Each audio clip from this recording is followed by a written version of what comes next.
आ रही है। वापस आते हैं दर्शन रूपाल जी आपके पास। शांति प्रसाद भट्ट जी क्या कुछ कहना चाहते हैं? यूसीसी का मुद्दा एक बार फिर से चर्चा में है। पाने के लिए ठीक है दर्शन रूपाल जी, मैं वापस आऊंगी। शांति प्रसाद जी देखिए यशी जी, ये बात समझने की जरूरत है कि सरकार कॉमन सिविल कोड की जो ये बात कर रही है इसके पीछे इनकी मंशा क्या है।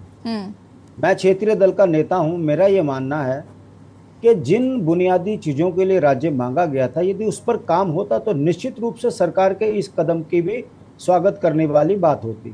देखिए ये मामला केंद्र का है, मगर उत्तराखंड सरकार के जो मुख्यमंत्री हैं इस पर क्यों जल्दबाजी कर रहे हैं, इसको समझने की जरूरत है। पहले तो ये बात समझने की जरूरत है कि ये कॉमन सिविल कोड है क्या। देखिए क्रिमिनल प्रोसीडिंग समान है पूरे देश के अंदर, मगर सिविल के जो हमारे कानून हैं इसमें अंतर है। इसमें कई मान्यताओं को आधार रखकर इसमें परिवर्तन किए गए हैं। जैसे सिख समुदाय के अलग वो मान्यताएं हैं, ईसाइयों की अलग है, मुस्लिम की अलग है और हिंदुओं की अलग है। शायद केंद्र सरकार का ये मानना है कि जब हम क्रिमिनल प्रोसीडिंग में एक भारत एक कानून की बात करते हैं तो सिविल के मामले में भी ऐसा होना चाहिए।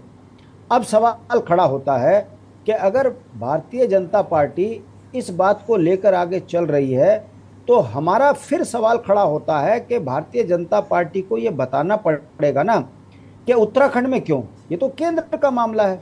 और इस राज्य के जो बुनियादी सवाल हैं, पलायन रोकना हो, राजधानी का मसला तय हो, जल जंगल जमीन पर अधिकार हो, बोली भाषा पे काम हो, लोकायुक्त कानून लागू हो, और जिस तरीके से भ्रष्टाचार में भाजपा डूबी है इस पर भ्रष्टाचारियों पर कार्रवाई हो, इस पर तो काम नहीं हो रहा है।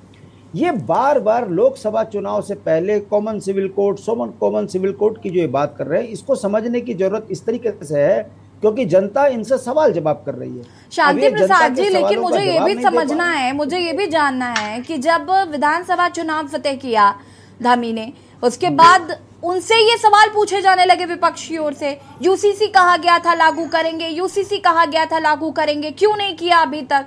अब जब वो उस पर काम कर रही है तो फिर विपक्ष को प्रॉब्लम क्या है? मुझे ये लगता है कि ठीक है यूसीसी लागू हो रहा है, इसका विरोध नहीं करना चाहिए, आपको ये जरूर कहना चाहिए कि भैया अन्य मुद्दे हैं उन पर भी बात कर लीजिए।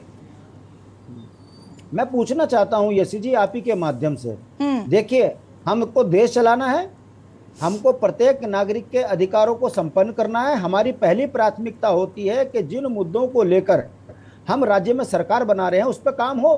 अगर आपने लोकायुक्त कानून पर लागू कर दिया होता हमें खुशी होती, राजधानी का मसला ठीक कर दिया होता खुशी होती, उसके बाद ये एक कदम आगे बढ़ाते तो हमको इस बात में खुशी होती। मैं पूछना चाहता हूं आपके माध्यम से, चलो मैं आप ही से पूछता हूं कि आप पूछिए भारतीय जनता पार्टी के नेताओं से कि उत्तराखंड में जंगली जानवर हमें परेशान कर रहे हैं, वन कानून में परिवर्तन क्यों नहीं करते ये लोकसभा में? ये सांसद क्या आप जाके दिल्ली रेलवे स्टेशन में सोने के लिए बनाए क्या? उत्तराखंड के अंदर एनजीटी कानून के कारण हमारी कई विकास की योजनाएं ठप पड़ी है, ये सांसद दिल्ली में जाके क्या भांग पी के सो रहे हैं क्या? शांति प्रसाद जी